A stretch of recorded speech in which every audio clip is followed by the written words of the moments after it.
guys, and welcome to the podcast. Right. So, this episode, we're going to be talking about Cooler's Revenge. Finally, dear God, a decent Dragon Ball. Yes. I'm not saying it's amazing. I'll say right out, I watched this one a lot as a kid, so I have like very fond memories of this movie.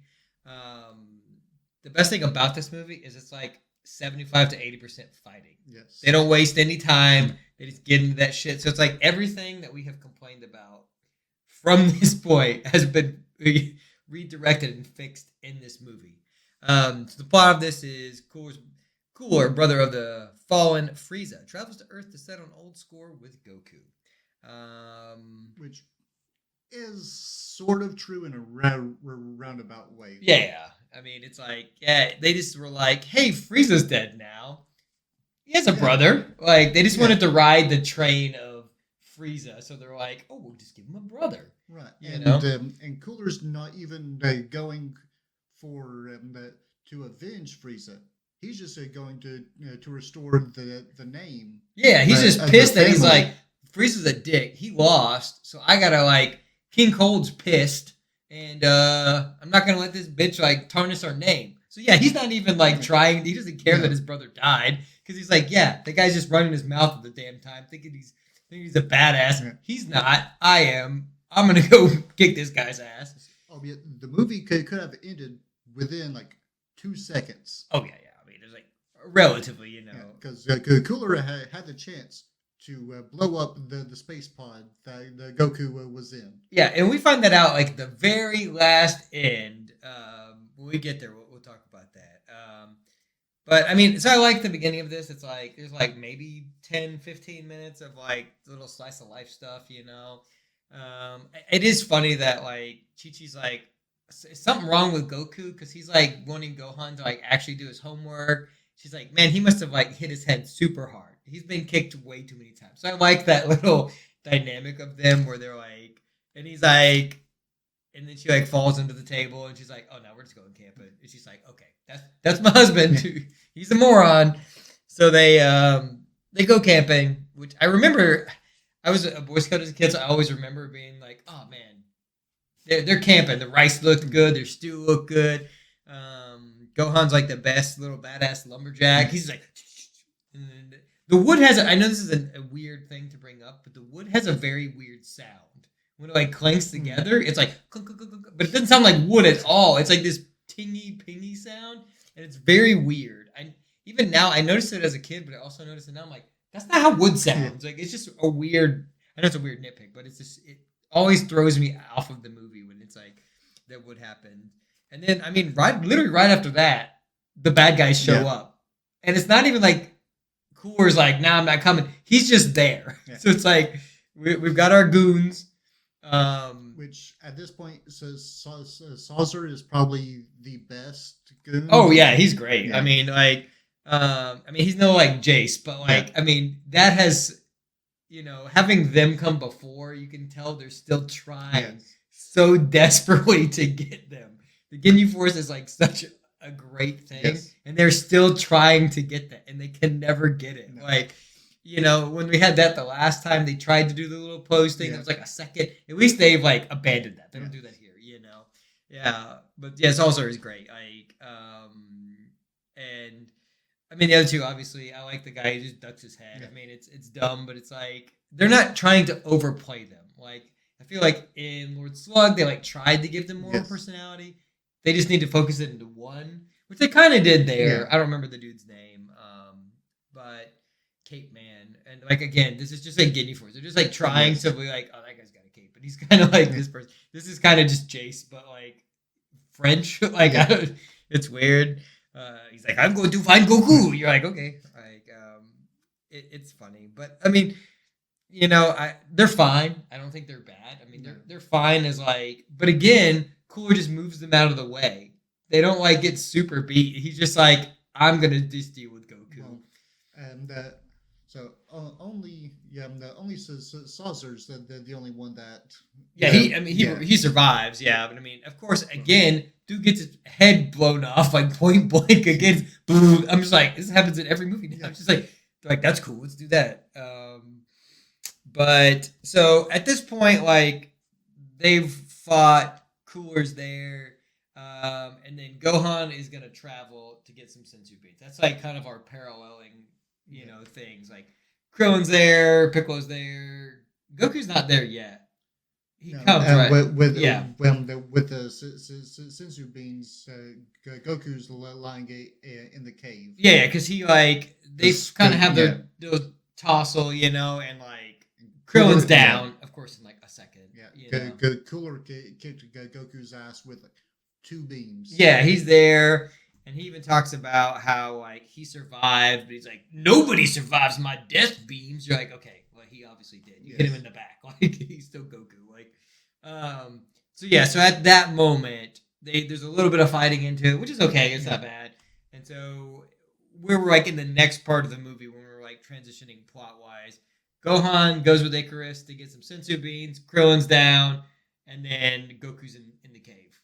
And they're just like Krillin's in there with him, right? Yes. Yeah. He's in there with him. Krillin's standing guard. Yeah, he's standing guard, yes. like in air quotes. But if I ain't gonna do anything, if Krillin is my guard, just kill me now. Goku's dead. Gohan better hurry up. So it's weird because like they don't want him to fly. I never got because they're like, oh, they can sense him, but they can't sense a giant ass dragon. Well, at the point because Icarus's power level was still diminished a little bit. Yeah, I guess they that's kind of shoehorned in there. It's still just dumb because then on the way back, they're like, he goes faster because he had a sensu bean, and then they're like, oh, there he is, right there. I'm just like, oh, okay. Yeah. Like this is just like because he's now back at full health. Full health, yeah. So he hasn't been the rest of these movies. Like, is he like now? But he doesn't do anything. Right. He just flies faster for a second, and then they catch him. So Gohan's on his way.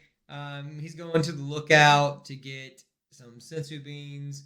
Korn's up there, and he's like, "Hey, you just every time you come up here, you just want shit from me. Well, why you bring me something? I need a gift or something." And then, of course, Yajirobe, being his dumbass self, just throws him the thing. And this is what we talked about. It's different in the dub and sub. In mine, Korn's like, you can't just give him to him. I was going to get something out of this. And then Yajirobe's like, I want to be the bean daddy. I'm the bean daddy. So this is clear in English thing. Yes, and in the sub, Korn was going to make Krillin, not Krillin, Gohan, go and climb up the entirety of the tower, not just halfway. Yeah. Yeah, but Yajirobe, after he throws him the beans, is like, well, you were just gonna do that at the last second anyway. Yeah. So so that's like it's like a difference you can tell right there, and I'm like, it's funny. I mean, Yajirobe's dumb, so it's like him just shouting out that he wanted to be the bean daddy.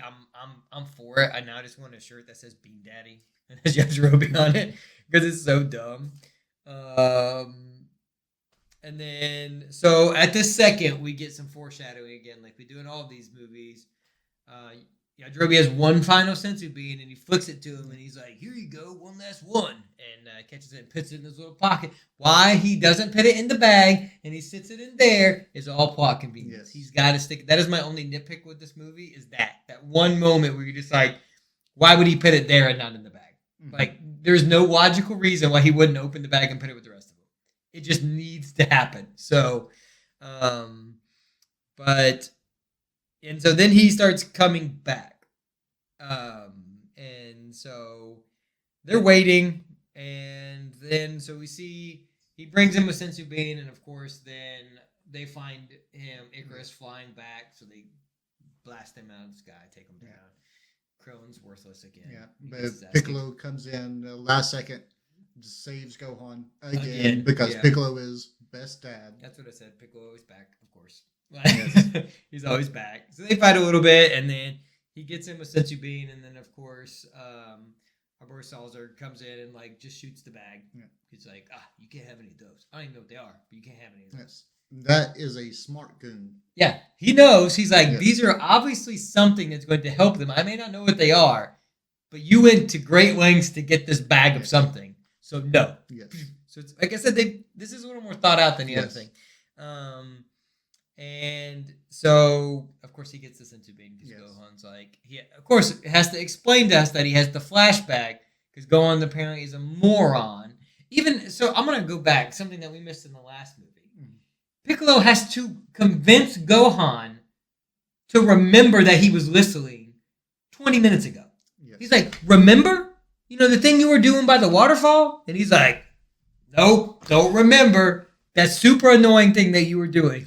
So again, it's like we have to get Gohan, we have to give him flashbacks to 5 minutes before. And he's like, remember? Gohan. And you're like, yeah, that just happened. Yes.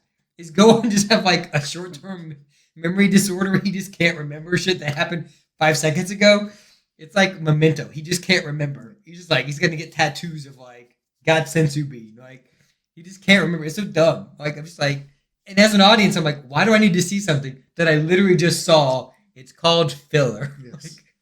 So that was dumb. So he gets a Sensu Bean, Goku's back out, and he's like, Salsa's like, oh God, what is that? Of course, we're still wearing Scouters. Mm-hmm. Like, which I'm glad we got over that eventually because they look cool, but they're dumb. Yes. Like, Yeah, and past a certain power level, the Scouter just explodes. So they were useless. which is that's a terrible like device. Yeah. Hey, if somebody's too powerful, this shit's just gonna blow up on your face. I don't know how it helps you.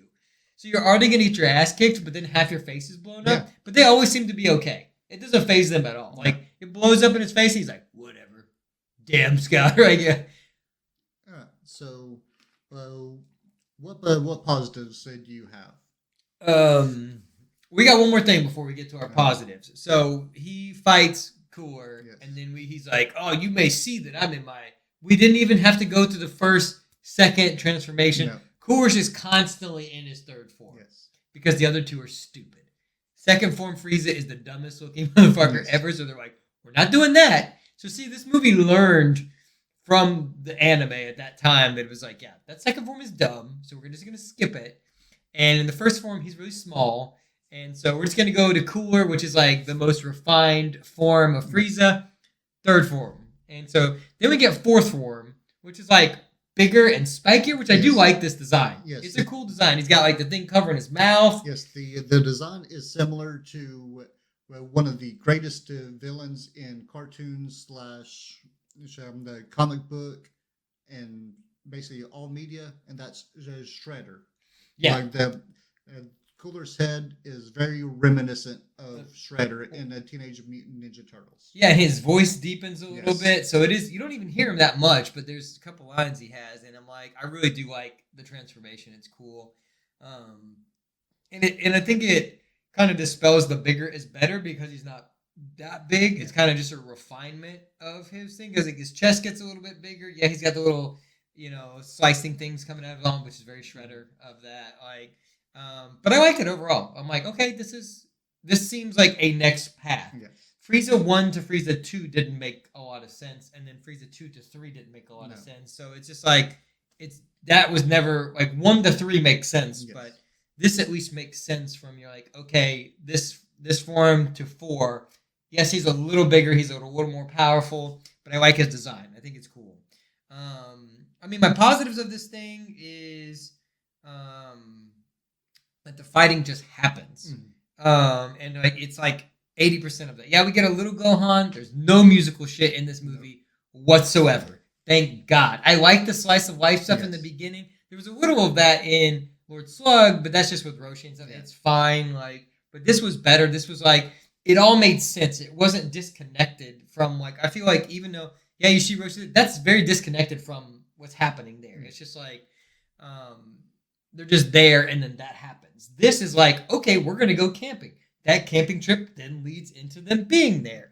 I don't need the backstory of why Cooler's there. I mean, you get a little bit of it, but he literally is just like, yeah, you sullied my name. I'm going to come kick your ass. Yeah. Great. It's a great motivation. He doesn't wish for anything. He's just like, I don't need your fucking wish. I'm fucking Cooler, bitch. Like, which I like. He's not there and then has to get another power to fight Goku because I feel like that's everything in. He can just fight Goku. Like, up until a point. Like, and he pushes Goku to go Super Saiyan. Yes. Which it's not just like, oh, I got to power up now.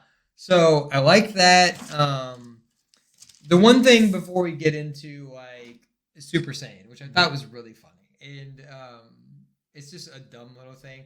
And in all these movies, there's like Goku's on the ground, and then he's like Gohan, Krillin, Piccolo, and it flashes the picture of Piccolo and Krillin. He always has to remember everybody that's got their ass kicked before he can power up. But in this one, it's real dumb. He just does it, and then this little bird comes over, and he just dies, and he's just like. So at this moment, it's like he's like, I don't care about Gohan, Krillin, but this fucking bird, this bird dies, and he's like, he must be fucking stopped. He killed Frank the bird. Like, so he gets up, he heals this bird like Jesus, throws him up, and then he's just in Super Saiyan. You hear him scream, but I would like to see the transformation. That is my only like negative of this movie is you don't get to see, you get to hear him. I get it's probably budget, but his hair is a little weird. Yeah, it's very light white as opposed to being like that golden color that we got to. And I don't know why that is. It's a weird thing because Super Saiyan had already happened. But I mean, I guess it kind of was like that in the early anime. It was like whitish. It's not like where it later becomes like gold, like it's a bright gold. So I think they were still in this white, yellow phase. But yeah, I do like it. He's like heals bird, cuts to him just being fucking Super Saiyan. And I like a serious Goku. Yeah. So, and then he just kicks his ass. Like, I mean, we only have Super Saiyan for like 2 minutes, but I mean, it's over. Yeah. Like, but enough fighting has happened before this that I'm fine, and that's how it legitimately would be. He's like, no, I'm Super Saiyan now. I'm just gonna kick your ass. We don't get any exposition for all this stuff. The only annoying part is when Sazor is like explaining that he's like, oh, the level, he's so high, blah blah blah. He like explains everything he's doing, and that's probably just the dub. But like, we get that little bit of explanation, and I'm like, I didn't need that. I get it. Yeah. He's more powerful than he was. He's like, but at the end again, Goku doesn't save everybody. It's somebody else. Yes. Piccolo does, because Salsa comes back, and Piccolo's like, special beam cannons him from who knows where. He snipes that motherfucker from down the road, like. But so this is where, like, again, this is not a knock against the movie. The movie's great, but like, the whole thing of special beam cannon is him saying that shit, and you seeing him do it is what is badass about special beam cannon. It's just like the Super Saiyan thing. I get it's probably budget and like time constraints, but like just flashing to these things is disappointing. If we had an actual Super Saiyan transformation and an actual special beam cannon, even if you had cut to it where he notices him beforehand and you cut to Piccolo doing it and then it happens and then they see it, this would be a great movie for me. But it's just like those are minor nitpicks. But and I get why they're not in there. But they're just kind of like, if they had been there, it would be even better than what it is. Yeah. And so some of the stuff that I liked, again, Piccolo still being best dad, still being badass. Yeah. Like these movies do Piccolo justice, unlike the show. Yeah. Again, sort of like we talked about, the cooler design, pardon the pun, is cool. Yeah, it's cool. I mean, Cooler's an awesome villain. Yeah. We get actual Super Saiyan Goku, not just, oh, he may be the legendary Super Saiyan. He may be. Yes, we don't know. It was mostly just fighting. Yeah. And then I do want to point out that this was the first movie to not be released between episodes of a show. Like, this was released during the 20th anniversary festival or something like that, and I think it shows that it wasn't. Yeah. So part of when I looked into this and researched a little bit, this was being made for a couple before, so you can tell that this was being, because there's a lot of fighting in this. It was being made simultaneously with those other two movies, so you can tell that there was more time in this. Other than, I think there's only one shot that's kind of bad, and that's when Cooler is like flying at Goku from the water, and it's like the rubble's kind of coming up. You can tell that it's like not finished. That's like the only shot in the movie that I'm like, well, that looks bad. Like, and for there to be one shot that's bad, whatever. Yeah. Other than that, so the finale of the movie is he throws up that big beam, whatever, he just throws that motherfucker into the sun. Yeah. Like, I mean, so at this point, Cooler should be dead. Yeah. Should be. Man. Next time. But in that moment, again, Cooler has a thing that somebody else said. He realizes that he made a mistake. Yes. When he's flying into the sun, he's like, I could have killed that motherfucker. Which it harkens back to what he said in the first few seconds of the movie. He's like, he's no threat to me. Yes, like, this is Frieza's fault for letting this one go. Yeah, but he's too soft. Yeah, and then Cooler's like, well, fuck. Yeah, Frieza wasn't the only soft one. Yeah, and I think that's more like he realizes that he should have done things a little differently, and he can't take things at face value, and that like, oh, maybe like he kind of reassesses the power situation, which is a good lesson from Frieza, because Frieza always thinks he's even now he thinks he's like the strongest, but Cooler has this thing where demeanor where he's like he reassesses like, oh, maybe I do need to like actually pay attention when I fight somebody, and so there's a lot of things in that are cool. One thing I did want to mention again about Lord Slug is whenever Goku goes up into the air, in the atmosphere, very Superman-like. Yes. He goes up there and he's like, the sun. And I'm like, when does Goku give a shit about the sun? This is one moment where it's like he is Superman because he's like, he just has his arms out and it's like, I just picture like Man of Steel where he goes up there, he's like this zombie and he's like, gets all his health back and then fucking zooms back down. That's Goku. Like, so it was weird. Like, he's always been Superman, but you just don't see the direct parallels. They're just like, nope, he loves the sun. Then he throws the motherfucker into the sun, which is great though. I mean, because he just throws the beam back at him. Like I said, there's no gimmicks in him killing him. Mm-hmm. He just literally is like, no, I'm not gonna. He doesn't say a bunch of dumb shit like, my friends, and like he doesn't do all that shit. He fucking saves a bird and then fucking throws a dude into the sun. I'm like, all right, that's the Goku I want. He doesn't talk a lot. He just kicks ass. What negatives do you have? I really don't have that many. I mean, I got like I said, those nitpick things. Like it's more like sound design and weird. I don't think the music's great. So I do have a couple. Okay. So one, Gohan has a tail again. Yeah, that is a. I had a question mark about it. I'm like, does he have his tail? Yes. He still has his tail. He has the tail. This thing is just waving everywhere. That's what I was talking about in the last one, because you don't really see it. I don't notice it in the last movie. And then in this movie, I'm like, his tail's everywhere. Yes. Like, I noticed it a lot. And Gohan's power level is all over the place. Like, when the goons show up, Gohan's power level is 50. It wasn't even 50 when he was a fucking 3-year-old headbutting Raditz. Yeah, he fucking headbutted Raditz. Now, it's weird, and that's what I'm saying. That's where it's like, I don't get it. I'll say that is a weird one, too, because in the last movie, he was kicking ass. Yeah. But now he can't.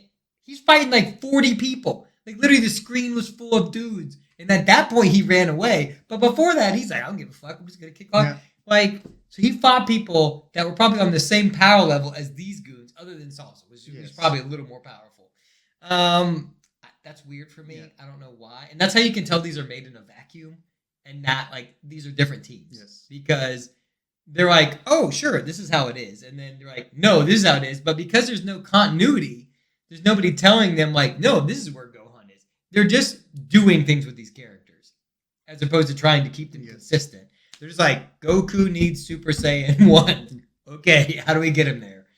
Gohan needs to be badass in Lord Slug. How do we get him there? And this one, they're like, we don't need Gohan. Yes. He's going to be on a fetch quest because this is the actual Goku movie. This is the first time that Goku actually does save the day for the most part. He actually saves the Earth. Like, he doesn't have any assistance other than the Senzu Bean. Yeah.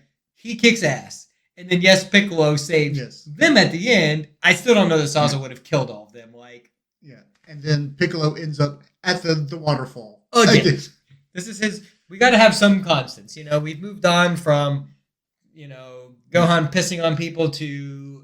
we've got the Haya Dragon / Icarus and Piccolo at a waterfall. Yep, that's where we're at now. So eventually we'll move on from that, and then we'll have something else that's a constant. Yeah, overall, I mean, so Alright. what do you think? You got any more negatives? I don't have any more negatives. So the villain scale. Oh man, he's easily like right under Frieza Yes. for me. Yes. Like Frieza still has a great personality for me. So and I love his Yeah. laugh and I love. And we really didn't get much of Cooler's personality in this movie. Yeah, you don't. We just got like I'm fucking pissed because this guy that has sullied my family's name, so now I'm going to go and kick his ass. Which I like that motivation. There's no grandeur to it. He's just like, you know what? Just like Frieza, I'm just going to kill you because I want to. Yes, and there at the end, he wasted no time in creating the super death ball that would destroy Goku and the entire planet. Yeah, he's just like, I'm done with this shit. Yeah, you're Super Saiyan 1, but fuck you. I'm going to blow up your whole planet. I don't care what you are. So he immediately notices, like, again, he's got very good, like, strategy in being, like, and notices when he's going to be beat. Yes. He's like, the only time he doesn't, and when he starts to be like, oh, nobody's ever survived my death beams before, and Goku does. So at that moment, he knows, he's like, maybe I see why he beat him. But then when he's Super Saiyan 1, he's like, that's the dude that beat my brother. Exactly. And in that moment when Goku survived, he was telling his goons, hey, go find this motherfucker. Yeah. Because he has survived. Oh, that is a funny moment also. I forgot about that. They're just blowing up everything. Just like shooting laser beams down there. Again, they don't like goof around. They're just like, we're just going to blow up everything. Exactly. This motherfucker is here somewhere. We're just going to blow it up. Salsa is great because he's just like, we're just going to blow this up. I know there's a third guy in here. I don't remember what he was. I know, Zoopy Headman that jumps in. Yeah. I don't remember the other guy. I'm like blanking. I watched this morning. I watched this like half of this morning. I don't remember. Yeah, and Salsa is so good that he just like I missed. I don't even remember the other two. And Piccolo kills him with just a simple key blast. Yeah, he's again. So that's great.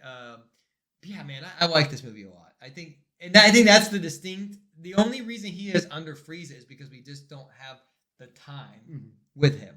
And he doesn't get to show a lot of his personality because he's far more serious than Frieza. Mm-hmm. Frieza's very cocky. Yes. Cooler is like confident, but I don't know that he's cocky. He knows when he's beat. Even when he's dying, he's like, yeah, he beat me. Yeah. Like I underestimated him, so I lost. It was a concedence where he's like, this is why I lost. It was my own arrogance that caused me to lose. Which makes him a great villain. Yeah. Whereas Frieza, up until the end, still thinks that he's going to win. Like, there is no point at which he is ever threatened by Super Saiyan 1. He just does. He's just like, whatever. Yeah. I'm still going to win. His dying breath, he's like, no, I don't know how you beat me. Like, okay. Like, even when Frieza is like half a torso. Yeah. Like, he's a quarter to a torso. Yeah. And he's like, no, you didn't beat me. Yeah. He's like Darth Vader in it. And he's like, it's fun, though. But yeah, I liked him overall. So that is the only reason. It's just the time and the other thing. But, like, strategic wise, he is way better than Frieza. He's smarter than Frieza. Like, he gets it, Man, I wish we had like a King Cold movie. I just want to like just see him with like his two kids being like, Jesus Christ, my kids are morons. Like, right. So overall, what do you give the movie? Because we will probably differ. Maybe, yeah. So this is where I think I needed to reassess my Dead Zone rating. So I think I need to put Dead Zone probably at a 2.5 because this movie is definitely better than the Dead Zone. And Dead Zone being a 3 for me is pretty high at this point. I knew we'd probably have to reassess that first movie just because it was like they were just progressively worse after that. But now there's going to be some mixed in decent movies at this point. So I probably have to knock that down to 2.5. This is probably a 3.5 for me. I'm like, I don't know where I land. It's probably one I'm going to have to reassess. Like I said, this is one of like, I watched this a lot as a kid, so this was always a go-to movie for me. So I think there's a lot of nostalgia in Cooler's Revenge for me, especially coming like right after Frieza and all that stuff. So I think like the kid in me is like, this is a 3.5 because I really enjoyed this movie. Like, I forget we're going at a 7 and not 5. So in that case, it's probably a 4, I think. And the end track is great. The end song is pretty good. So I think I'm going to be a 4. I'm going to be a 4. So we do differ from that a lot. And I think that's because partly yours is nostalgia. Oh, Partly, yeah. and then this is like The first time you've seen this, yeah. my first time watching Cooler's Revenge, and so I'm around like a 2 or a 3, and that's because there's literally zero plot other than that my family's name's sullied. I could have had a chance to blow up Goku when he was a baby. I didn't. Now I'm going to kick his ass. Yeah, I mean, I do agree that there isn't a plot, but I think I'm okay with that because the plots before this are bad. Like their attempts at plots are not great. So this one, they're just like, yeah, fuck it, we're not even gonna make a plot. We're not even gonna make a story. Well, because they're all convoluted anyway. Like the Tree of Might is this convoluted fucking mess of plot. That movie is all plot and nothing fucking happens. So this is like, fuck that. It's just gonna be fighting. I think you will be reassessing this as we go further along. You will see that Cooler's Revenge is incredible in comparison to these other movies. So, especially the next one, which is just Cooler's Return. So for right now, I will be on the high side of a 3. Okay. I see that, yeah. And again, like to reiterate, if people are not watching these in order, you have not seen these movies. No. So like I said, where I'm at a 4 is just very nostalgic for me that even watching this movie, I'm like, oh yeah, this one's good. Like getting to like reminisce and watch the ones that are good and not insufferable. Mm-hmm. Like Lord Slug for me is a fucking drag. This one, I had fun watching this movie, and I'm just like, I'm remembering like, oh yeah, I remember like sitting in front of my TV, like being like, oh, this is great. Mm-hmm. We get a transformation that doesn't suck. It's not just I'm big now, because Garlic Jr. just got big. You know, Lord Slug just got big. It's like, so this one, there's an actual transformation that is in universe that makes sense, and it's a power boost. There's no questions of, is he more powerful? Yeah. He's clearly more powerful. And we know this from seeing Frieza. So there's like a lot of like, you may have to have some knowledge before this in order to watch this movie. Yes. But I think for me, it's like, it's great. I like it. It's a fun movie. Like, it's one that you can turn your brain off. You're not like overstimulated by them trying to over-explain everything. It's just like, here's some fighting. Which, if I'm not watching the anime, that's what I want out of these movies. I just want them. I want a bad guy of the week and them to fight. It's kind of like the X-Files. You just want you like the plot stuff, but you also like the side ones where it's like, oh, this is the creature of the week. Those are the episodes that are like people primarily remember, and this reminds me of that. Like, yeah, there's this overarching thing happening, but here's just this one sliver that's just fighting and just a bad guy. So I like that. The simplicity of it is what I like. Wait till we get to Bio Broly. This will be god tier. So I mean, that's all I have. Yeah, that's all I have. So if you're following along with us, then tune in next time when we review. You said it's Cooler's Return. Yeah, let me see. So bear with us while. Yeah, I think that's what it is. The Return of Cooler. Sorry. Return of Cooler. Hey, Return of Cooler in the name. Yeah, the Return of Cooler. So, I mean, I don't remember how that movie is. I watched it a lot less than, Cooler's Revenge. So, we will definitely see how that is. So, yeah, until next time. This was a good thing. We didn't have to watch 2 bad movies back to back, which was the last one. If this is how they continue, which pretty much is probably how I see it's going to go. So it's the Return of Cooler, and then it's Broly. So then it's a big one. We finally get to Broly. And then we get the Second Coming and Bio Broly fucking right in a row. So it's probably going to be one of those things, that's going to be...